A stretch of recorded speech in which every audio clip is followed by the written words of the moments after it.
Hello everyone, কেমন আছেন সবাই? আশা করি সবাই ভালো আছেন। আসলে আমি এখন আছি নিয়ামতপুরে, আর নিয়ামতপুরে এক আঙ্কেল আমাদের স্কুটি 110 সিসি বাইক কিনছেন, অনেক দিনই হলো। আসলে এর আগে একবার চালাইছিলাম, ভাবলাম আপনাদের সাথে একটু শেয়ার করি, যে আপনারা দেখেন আসলে কেমন লাগে। তো আসলে এই চালাটার মজাটা খুব আলাদা। একটু মানে সমস্যা হচ্ছে কি, আমরা যেটাকে আসলে ক্লাস হিসাবে ইউজ করি, আসলে এটা ক্লাস না, এটা হচ্ছে ব্রেক। তবে ফার্স্ট টাইম চালাতে গেলে একটু সমস্যা মনে হচ্ছে।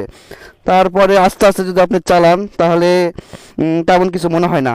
তবে আঙ্কেলের কাছে একটা জিনিস শুনলাম যে এখানে নাকি মাইলেজ মাত্র 40 কিলোমিটার লিটারে। আমি তো অবাক। মানে বড় বড় 160 সিসি 70 সিসি গাড়ি যেখানে মাইলেজ দেয় 45 50 প্রায়, আর সেখানে 110 সিসি বাইক শুধু দিচ্ছে 40।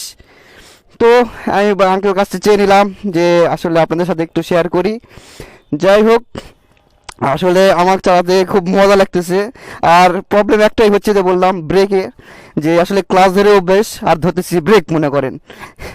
তো আমার অনুভূতিটা হচ্ছে মানে খুবই মজার, মানে সুন্দর লাগতেছে, আর মানে কেমন ফিল। আর আরেকটা জিনিস কি, গাড়িটার স্পিড পাচ্ছি না। মানে আমার যে একটা স্পিড বা গিয়ার দিব, এখানে তো কোনো গিয়ারের কোনো সিস্টেম নাই, তো গিয়ার দেওয়ার কোনো অপশনও নাই। এর জন্য একটু প্রবলেম, মানে সব দিক থেকে আসলে যারা রেগুলার ইউজ করে তাদের কাছে এটা আসলে কোনো ব্যাপার না, কিন্তু যারা নতুন করে হুট করে যে এখানে গিয়ারটাতে হাত দেবে, সেখানেই সমস্যা। চলেন আপনাদের সাথে একটু রাইড করে দেখাই আসলে কিভাবে দেখাই আসলে। চলেন। এই যে মানে আমাদের তো অভ্যাস, মনে করেন যে ক্লাস ধরে স্টার্ট দেওয়া মূলত, কিন্তু আসলে তো ক্লাসে আমি তাও ধরে দিচ্ছি, দেখি কি হয়। এই যে দেখেন।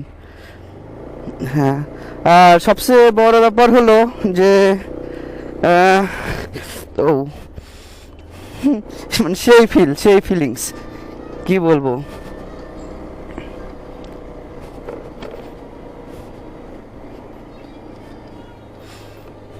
ও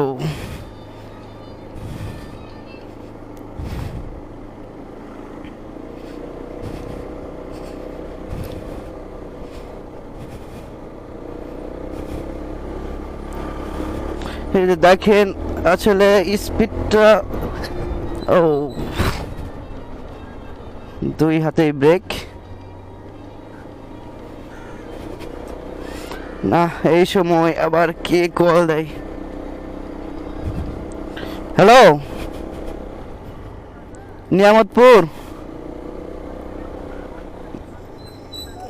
পরে বন্ধ, আমি আপনার সাথে পরে কথা বলতেছি, একটু ব্যস্ত আছি, পরে কথা বলতেছি আপনার সাথে।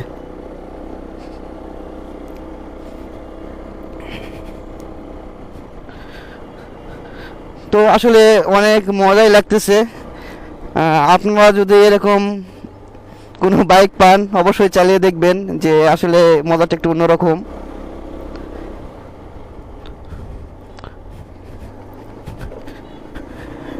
মানে আসলে গিয়ার ছাড়া বাইক আর কি, গিয়ার ছাড়া বাইক খুবই সুন্দর। আপনাদের যদি কারো চালানোর এক্সপিরিয়েন্স থাকে তাহলে অবশ্যই শেয়ার করবেন, যে আসলে আপনি কেমন মজা পাইছেন। আমি তো খুব ভালো মজা পাইছি। তো এখন ভিডিওটি এই পর্যন্তই।